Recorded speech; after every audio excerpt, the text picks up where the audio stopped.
Dice así: hermanos míos, tened por sumo gozo cuando os halléis en diversas pruebas, sabiendo que la prueba de vuestra fe produce paciencia. Mas tenga la paciencia su obra completa, para que seáis perfectos y cabales, sin que os falte cosa alguna. Amén. Y yo creo que algunos tendréis idea de lo que vamos a hablar, de la paciencia. De la paciencia. Y en una reunión como la de hoy, de mucha actividad, hemos estado un poco estresados, muy nerviositos, no hemos sido pacientes, pero vamos a intentar ejercer la paciencia, porque es uno de los atributos de Dios, forma parte del carácter de Dios. Y no hemos hecho todo esto simplemente por agradarnos a nosotros mismos, sino todo lo que se ha hecho en esta mañana ha sido para agradar a Dios. La palabra es la base de cualquier reunión. Si en una reunión no hay palabra, es un mero espectáculo. Y recuerdo que un amigo, dicho esto, recuerdo que un amigo una vez me dijo una frase que impactó también mi manera de pensar. Él siempre me veía que iba deprisa, corriendo sin parar, como muchos de vosotros, un poquito estresados. Y este hermano y amigo me dijo: Ramón, las prisas no son del diablo, son del diablo mismo. Y esta frase, que es muy famosa en psicología, la acuñó Carl Jung, un discípulo de Sigmund Freud. La verdad que este hombre, que no era creyente, dijo esto.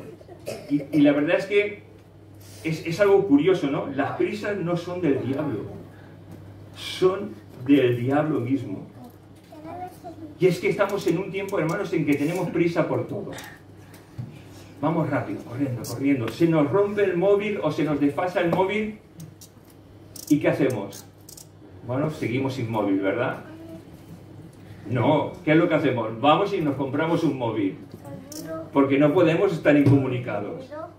Yo me acuerdo cuando yo, en mi etapa de comercial toda la vida, cuando tenía que llamar a un cliente, me paraba en una esquina. Generalmente en las esquinas habían una o dos cabinas telefónicas, cosas que ya no hay, y en esa cabina telefónica metías moneditas o metías una tarjeta que tenías un tiempo y hablaban, y te decía: se te va a cortar, mete más dinero. Y así nos comunicábamos. También recuerdo, todos los que seréis de mi edad más o menos, cuando quedábamos con alguien. ¿Dónde quedábamos? O quedábamos en el metro, o quedábamos esquina Calabria, esquina Rocafort, yo qué sé, es un decir. O quedamos el sitio ideal, en la puerta del Corte Inglés. Y pasaba 5 minutos y con el que habías quedado, o la quedada, no venía. Pasaban 10 minutos. Pasaba media hora. Bueno, 3/4 de hora y venía un hombre, ¿qué esperamos? Bueno, esperamos un poquito más. 1 hora y al final llegaban todos. Ahora hacemos eso, tenemos esa paciencia de esperar. Sí, recuerdo cuando estaba trabajando que un proveedor mío me dice: mira, estoy en tal sitio, te envío la ubicación y me sigues en tiempo real, ¿no? Me lo envió por WhatsApp y yo veía dónde estaba y el tiempo que iba a tardar y lo estaba siguiendo. O sea, es que me salía todo. Digo, madre mía, ¿cómo tarda? Y yo mirando. No sé si os pasa a vosotros, pero ¿tenemos paciencia? Ya no hablo de la paciencia que como humanos muchas veces tenemos que tener, pero hay una paciencia que no es humana, que es divina, y que la tienen aquellos que son llamados hijos de Dios. Mira, voy a decirte la definición de paciencia. Dice: capacidad de padecer o soportar algo sin alterarse. Y es verdad, capacidad de padecer o soportar algo sin alterarnos. Bíblicamente, yo he construido mi propia definición porque no he encontrado una definición que me diga mucho, ¿no? Podéis estar de acuerdo o no estar de acuerdo, pero yo he creado mi propia definición que os lo voy a transmitir. Es la capacidad no natural que Dios da en nuestra conversión para soportar o hacer morir la impaciencia y el poder soportar y aguantar problemas, oposición, orgullo, frustración, ansiedad, sin que nuestro gozo y esperanza en Dios se venga abajo, sabiendo que Dios tiene el control de todo lo que nos acontece. Y para mí es paciencia. Es algo sobrenatural. Es algo que Dios ha dado a todos, por eso, todo hijo de Dios tiene paciencia. Todos. La palabra paciencia en el Nuevo Testamento tiene dos términos griegos, los cuales me gustaría desarrollar en esta mañana y después ilustrarlo para que podamos entender esa paciencia divina, esa paciencia que tenemos tú y yo. Porque cuando tú y yo cuando vino el Espíritu Santo para confrontarnos y ver nuestra condición de pecadores y ver que necesitábamos de verdad a Dios. No que necesitábamos ciertos artilugios, ciertas cosas, sino que nos dimos cuenta que el Señor vino a nuestro corazón, a nuestra vida y nos dijo: eres un pecador, has pecado delante de mí, no tienes excusa delante de mí, pero yo te amo y si vienes a mí rendido, pidiéndome perdón, yo te perdono y te acepto en mi familia como hijo mío. Y cuando la gracia salvadora irresistible vino a nuestras vidas, nos hizo ser hijos de Dios. Fuimos sellados con el Espíritu Santo y el fruto del Espíritu Santo entró en nosotros. Y característica de ese fruto es la paciencia. Mira, una de las terminaciones hebreas es opumone. Es la paciencia, voy a leer, es la paciencia que crece solo bajo las pruebas que vienen a nuestra vida y nos habla de que el Hijo de Dios debe sobrellevarlas. Bajo aflicciones no merecidas, cuando tú y yo estamos cansados o hastiados, cuando muchas veces nuestro deseo es de abandonar, esta paciencia de Dios nos lleva a perseverar, a ser constantes en nuestro caminar hacia la meta que Dios ha definido para nosotros, sin desmayar. ¿Por qué? Porque nuestras fuerzas no están en nosotros, nuestras fuerzas están en Cristo Jesús. No hay más, hermanos. Y el otro término griego es macrotumía, y esta palabra que nos habla de la paciencia también nos habla de la longanimidad. ¿Pero qué es la longanimidad? Es la constancia de ánimo en medio de las más duras adversidades y seguir hacia adelante. En medio de aquello que te dice, hasta aquí has llegado, es decir, no, porque todo lo puedo en Cristo, que es mi fortaleza, y prosigo hacia la meta. Macrotomía. ¿Y sabes una cosa? Eso es longanimidad también. Aunque el enemigo muchas veces nos quiera engañar. ¿Y sabes cómo nos engaña el enemigo? Pues dándonos satisfacción, dándonos frustración, dándonos miedo, dando aquello a nuestra carne lo que le agrada. Y sabes una cosa, nos hace creer con todo esto que Dios no es Dios. Y esto es lo que pasó en Edén. Fue una mentira a medias, como diciendo que Dios no es Dios, que yo te estoy dando la solución para que seas como Dios. Lo malo es que creemos a nuestro enemigo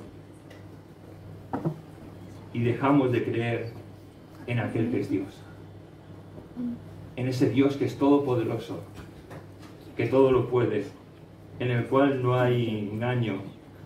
Y muchas veces perdemos nuestra relación, nuestra intimidad con Dios. Pero ¿sabes? Hay buenas noticias. Podemos recuperar todo lo que el enemigo nos ha robado. Perdón, no todo lo que nos ha robado. Yo creo que esto que he dicho estaría mal dicho. El enemigo no nos puede robar nada, pero nosotros podemos perder las cosas por el camino. Podemos perder el gozo de la salvación, podemos perder nuestro primer amor, pero todo ello podemos recuperarlo con la gracia de Dios. Amén. Y digo que no nos puede robar nada porque somos hijos de Dios. Amén. Y aquel que es un hijo de Dios está protegido por Dios. Amén. Entonces, disculpadme mi metida de pata. Y la verdad es que el enemigo muchas veces nos va a decir: no vas a tener más gozo, no vas a tener ese primer amor, no hay solución para ti, lo que te está pasando te va a pasar para siempre, todo va a seguir igual. ¿No te ha pasado eso? ¿No has escuchado en tu propia mente? Es que nada cambia, es que todo va a seguir igual, voy a tener los mismos problemas, las mismas dificultades, no puedo esperar. ¿Qué es lo que vamos a decirle al enemigo? Porque Jesús contestó al enemigo. ¿Y cómo le contestó? Por medio de la palabra. ¿Pero qué le vamos a contestar? Que es un mentiroso, que es un embaucador, que el Espíritu Santo dice a las iglesias que miremos de dónde hemos caído y que nos arrepintamos, que nos volvamos a Él de todo corazón y que Él hará y obrará en nuestras vidas. Que nos arrepintamos, que miremos de dónde hemos caído. Es lo que el Espíritu Santo dice a las iglesias en el libro de Apocalipsis, y lo que nos sigue diciendo hoy en día a nosotros. Esa macrotomía, esa longanimidad, es ejercitar la paciencia en medio de la oposición, soportando por largos tiempos debilidades, ofensas, injurias, provocaciones de personas que están a tu alrededor, provocaciones de hermanos en la fe, provocaciones de familiares, provocaciones de jefes, provocaciones de empleados, provocaciones de compañeros de trabajo.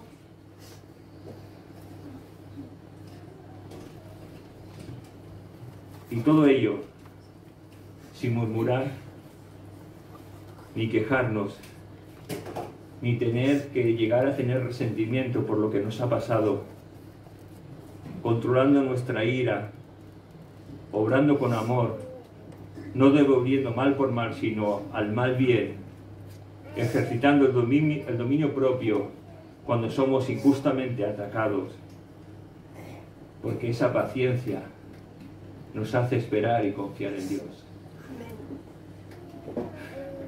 Yo creo que la paciencia era algo más sencillo.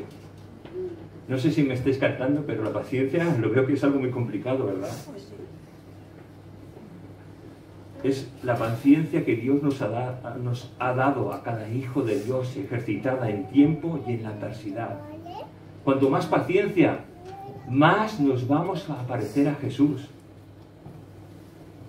Y para poder entenderlo esto, voy a poner un ejemplo. Antes voy a repetir: hermanos míos, lo que dice Santiago: tened por sumo gozo cuando os halléis en diversas pruebas. Alegría en medio de la prueba, pero no es esa alegría de decir: ¡uy, me he roto la pierna, gloria a Dios! No, no. Es la alegría de decir y de estar conforme con lo que ha pasado, de decir: no entiendo por qué me ha sucedido esto, pero sé que tú tienes el control de mi vida, por lo tanto te agradezco, Señor, que tengas el control de mi vida. Amén. Sabiendo que esa prueba de nuestra fe, ¿qué produce? Paciencia. Paciencia. Una fe inquebrantable en Dios.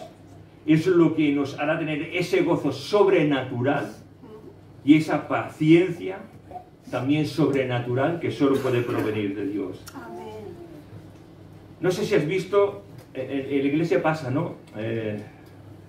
Llega alguien, con poco tiempo empieza a destacar, las personas lo empiezan a apreciar, le tienen más cariño, lo consideran y tú te ves un poco desplazado a veces, incluso te carcome un poco, un poquito de envidia, vamos a decir, un poquito de envidia, porque a lo mejor empieza con cierto buen pie y tú llevas ahí tanto tiempo y has sido como un poco ignorado.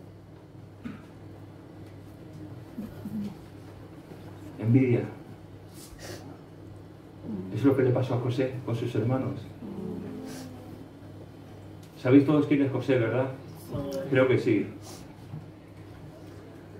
José, el menor de unos cuantos hermanos, le tuvieron tanta envidia que, ¿sabes?, lo quisieron matar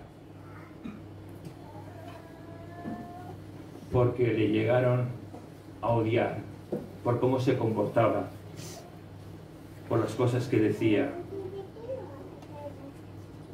Hijo de Dios, tenemos que tener tanto cuidado con no escuchar al enemigo de nuestras almas, con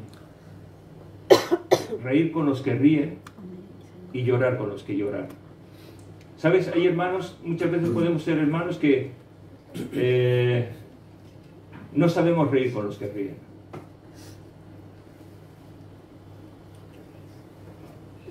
No sabemos llorar con los que lloran. Y eso es egoísmo. Y Dios no quiere egoístas en su iglesia. ¿Sabes por qué? Porque Dios dio todo lo que tenía. Dio a su Hijo Jesucristo para que nosotros lleguemos a ser imagen de aquel que dio su vida por cada uno de nosotros. La verdad es que en la vida de José vamos a empezar a analizarla, ¿no? Y es ahí el título, ¿no? Cuando tú no comprendes lo que te pasa, pero Dios sí. ¿Qué le pasaría por la mente de un joven? José tenía 17 años. ¿Génesis 37:2? No voy a leerlo para no alargarme, pero sí voy a dar, por si queréis apuntarlo, para que sepáis las edades, la correlación de dónde saco ciertos números, ¿vale? ¿Qué pasaría por la mente de un joven de 17 años cuando va a llevar comida a sus hermanos y lo que hacen sus hermanos es cogerle, desnudarle, tirarle un pozo y querer matarle? Imagínate. ¿Qué pensaría José? Piensa, por favor, piensa. ¿Por qué me quieren matar mis hermanos? ¿Qué les he hecho yo? Si siempre he hecho lo correcto delante de Dios, delante de mi Padre, delante de ellos, si siempre he hecho lo correcto, ¿por qué me están haciendo esto? Después, gracias a Dios, no lo matan. Digo gracias a Dios porque Dios tiene un plan. Y gracias a Dios por los planes que tiene, aunque no los comprendamos. Porque ese plan de cada uno de nosotros, tanto como de cada uno como de la vida de José, tiene un propósito, y es que Dios sea glorificado en cada uno de nosotros. Piensa en José. Lo venden a unos esclavistas, lo horroroso de andar por el desierto en una caravana de esclavos. Tú te lo imaginas como en las películas, atado de manos, yo me lo imagino atado de manos, corriendo detrás de un camello, fatigado por el sol, lo duro que es andar por la arena del desierto. Es llevado a Egipto, es vendido a un hombre llamado Potifar. Sirve en esa casa durante 11 años. Después la mujer le gusta al muchacho y que se quiere acostar con él, pero él permanece fiel a sus creencias en Dios y es fiel y quiere honrar a aquel que es el marido de esta mujer, que la ha honrado dándole un puesto de dignidad en la casa en la que está trabajando. Y lo llevan a la cárcel por 2 años, por 2 años más. Génesis 41:1. Y después es llevado, cuando se acuerdan de él, a Faraón a los 30 años de edad, Génesis 41-46, y pasa 13 años, antes que nada, siendo esclavo. ¿Os imagináis un chico de 17 años, más 13 años de esclavitud, de miedo, a veces de palizas, a veces de pasar hambre, soledad, de no entender lo que está pasando, de siendo un niño de bien, verse así? 13 años. 13 años siendo esclavo. Ha perdido toda su adolescencia. Yo no sé si has perdido toda tu adolescencia. Pero este joven hombre llamado José, sí. De tener todo un futuro brillante, llegó a ser un don nadie. Pero durante todo ese tiempo tuvo la paciencia de esperar ver la mano de Dios. Y eso trae su fruto, hermanos. Eso trae bendición sobre aquellos que confían en Dios. Eso es creer a Dios. Y aun sin comprender por qué le pasaba todo esto, él espera en Dios. Él tiene esa paciencia de esperar en Dios. Y fíjate, me gustaría desvelar cosas que dicen en la Biblia y que dicen de él. Mira, lo primero que la Biblia dice de José, aún estando en la prisión, es que Dios estaba con él. Génesis 39, 2 y 3. Dios estaba con él y Dios prosperaba la vida de José, porque era paciente, esperaba y creía en ese Dios que todo lo puede. Aun sin comprender lo que le estaba pasando, él creía que Dios todo lo puede. José tiene la paciencia para resistir la tentación. Y no sabemos si fueron días o meses de cuando esa mujer, de ese hombre, se empezó a fijar en él y a tentarle y a seducirle. Y los hombres que no somos de piedra, vemos aquí un hombre de piedra. Vemos un ejemplo. Vemos un tipo de Cristo Jesús. Eso es una llamada de atención para todos nosotros. Un hombre que resistió la tentación, que salió corriendo, porque sabía que si se quedaba, iba a caer. Y eso es un llamado para todos. Ante la tentación, correr. Ante la tentación, la armadura de Dios.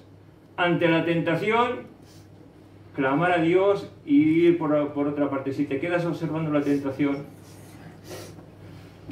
vamos a fallar.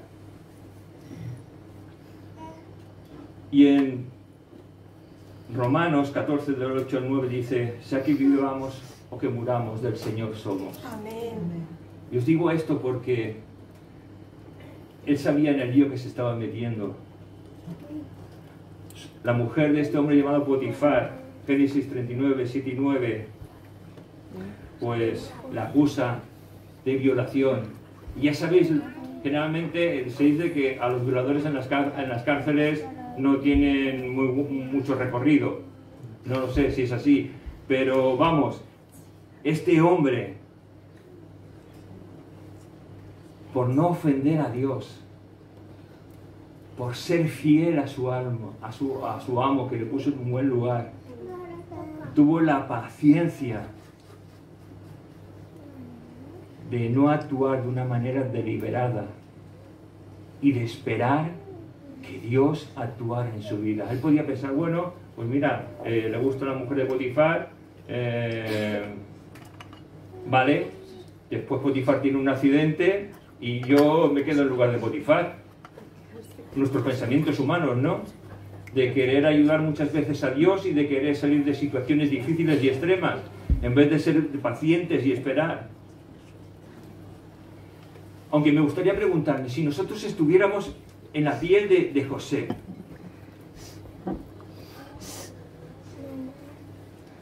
¿cómo hubiésemos actuado?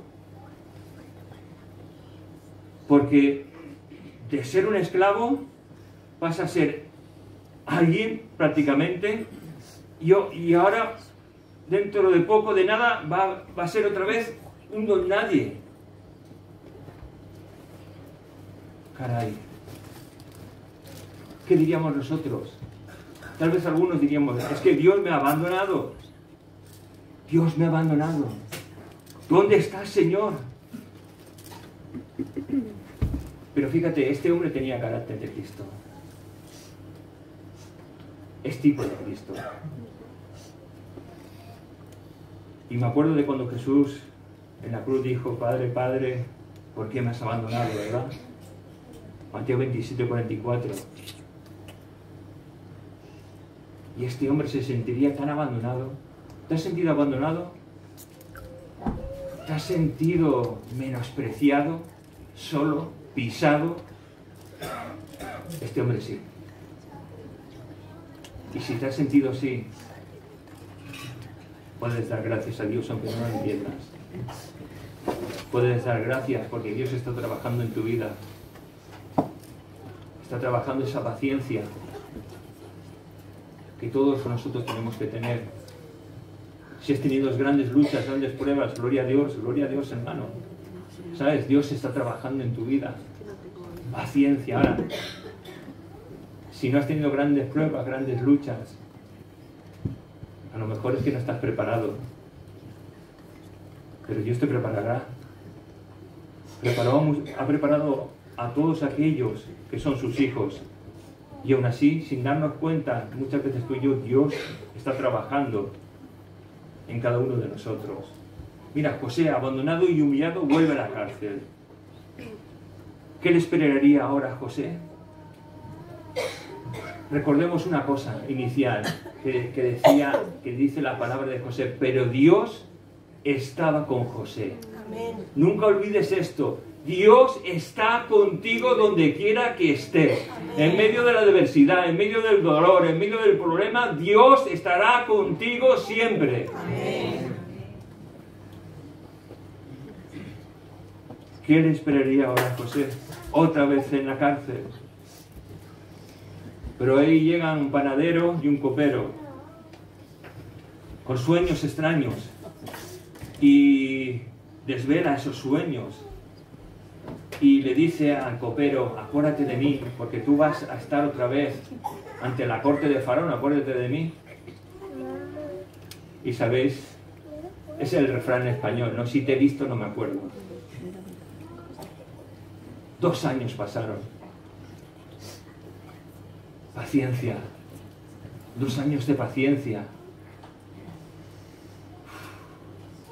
Yo no sé, yo creo que muchas veces leemos la vida de José muy a la ligera, pero me gustaría transmitiros todo lo que he visto, ¿no? Que fueron 13 años, hermanos, 13 años. 13 años de tu vida, sí. Y nuevamente en la prisión, sin esperanza. Caray, 13 años. Pero Dios, aunque todo el mundo se haya olvidado de José, Dios no se había olvidado de José. Y aunque muchas veces tú y yo pensemos, nadie piensa en nosotros, nadie piensa en mí, Dios sí piensa en ti. Y tenemos que dar gracias a Dios, porque Dios piensa en nosotros. Y tiene pensamientos de bien, para darnos el fin que muchos de nosotros esperamos. La salvación eterna. Ese fin que no merecemos, pero un fin glorioso.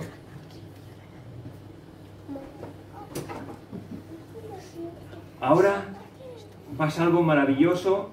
Después de esos 13 años es llevado a la corte de Faraón y Faraón le pone como su segundo. No había mayor autoridad que José en Egipto. Solo Faraón. ¿Sabéis?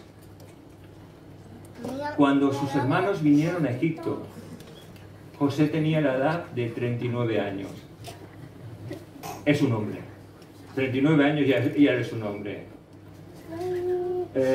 Varones, que creo que os podréis ver mejor esto, visualizar. Bueno, aunque las mujeres también tienen mucha imaginación, bueno, posible es imaginar esto. Tienes 39 años.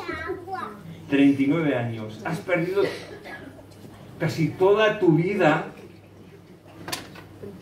Has sido esclavo. Te habrán apalizado. Te habrán escupido. Te habrán hecho de todo. Pero ahora, tú eres el segundo de Egipto. Y de repente ves que tus hermanos entran para pedir una audiencia contigo para que les vendas comida. Yo he dicho varones, pero yo creo que todos tenemos la misma imaginación, ¿verdad? Hay un refrán que dice: la venganza se sirve en un plato frío. ¿Qué pensaríamos estando de José? Esta es la mía. ¿Qué pensarías tú? Ay, hermanitos míos, venid a mí. Después de 39 años, en los cuales hemos sentido el desprecio de la gente, el rechazo, en lo que no nos hemos sentido amados, en que nuestra familia, la que se decía en nuestra familia, simplemente nos ha dañado. Y la verdad es que transportando todo eso a hoy, cuánto sufrimiento, cuánto dolor muchas veces tenemos cada uno de nosotros, ¿no? Cuántos familiares tenemos que nos han hecho daño. Es verdad, tú y yo tenemos familiares que nos han hecho daño, y tú y yo hemos hecho daño a familiares. Cuántos hermanos en la iglesia nos han hecho daño, pero también nosotros hemos hecho daño a otros hermanos. Pero hay algo que creo que durante todos esos 39 años Dios forjó en su corazón, al igual que Dios quiere forjar en nuestro corazón. Quiso que tuviera amor, quiso que tuviera gozo, quiso que tuviera paz y quiso que tuviera paciencia, para saber que no fue por casualidad que fue vendido, sino que fue la mano de Dios trabajando en la vida de José. Sabes que cada una de las cosas que nos han pasado es para forjar nuestro carácter, para agradar a Dios. Pero es que a mí me ha pasado una cosa muy mala.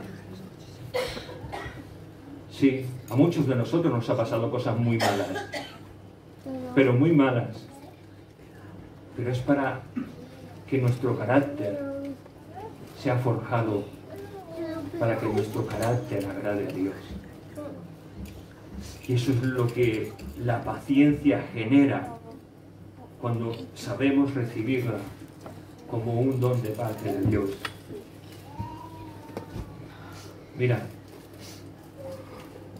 me gustaría leer ese versículo en el encuentro de José, porque es enternecedor.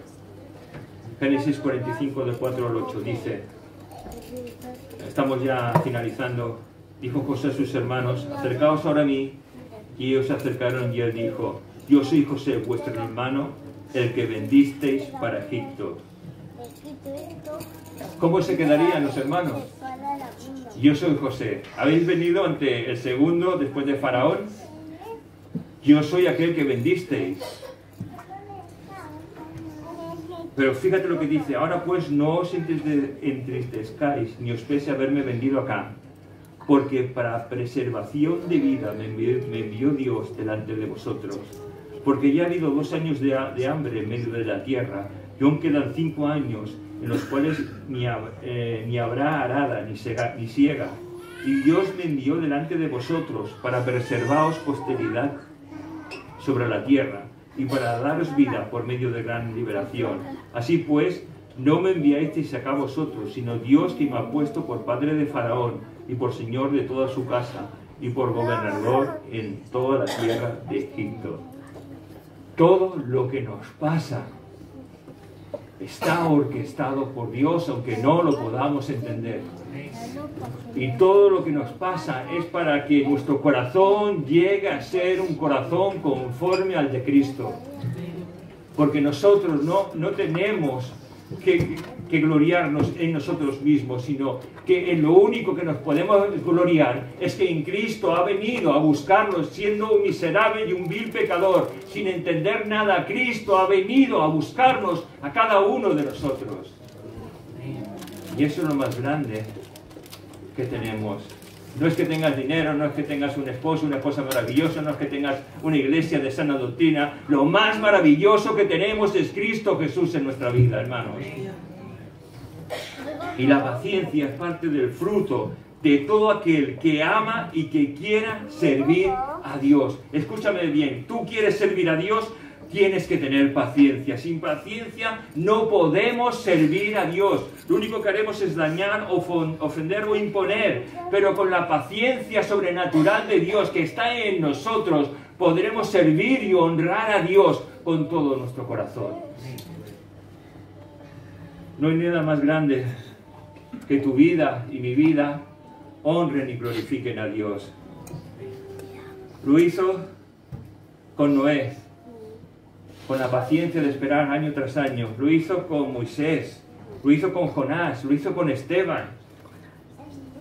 Tuvieron paciencia, sufrimiento, muertes y fruto.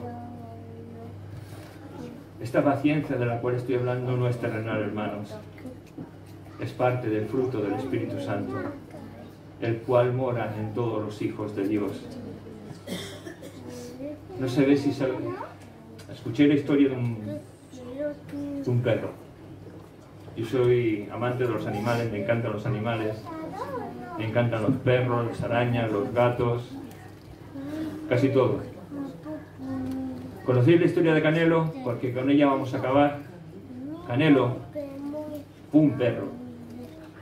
En el año 90, este perro acompañaba a su amo al hospital en la provincia de Cádiz.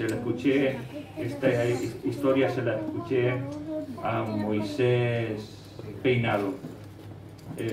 Y la verdad es que me fue curiosa, ¿no? Y este hombre iba semana tras semana a hacer revisiones al hospital hasta que llegó un momento en que el hombre no salió más del hospital, murió. Pero Canelo, este perrito, estuvo durante 12 años esperando a la puerta del hospital a que su amo saliera. Paciencia. Y si un perrito lo puede tener, ¿cómo más nosotros vamos a poder ejercitar la paciencia que Dios ha puesto en nosotros con nuestros hermanos, con nuestros enemigos, con nuestros familiares, con aquellos que muchas veces se meten con nosotros? Pobre Canelo. Lo atropelló un coche al final. Pero si no, todavía estaría esperando. Pero 12 años el perrito, a la puerta de un hospital, esperando a que su amo saliese. Vaya paciencia, hermanos. Acabo con un verso bíblico, Hebreos 12:1. Por tanto, nosotros también, teniendo en derredor nuestro tan gran nube de testigos, despojémonos de todo peso y del pecado que nos asedia, y corramos con paciencia la carrera que tenemos por delante. Amén.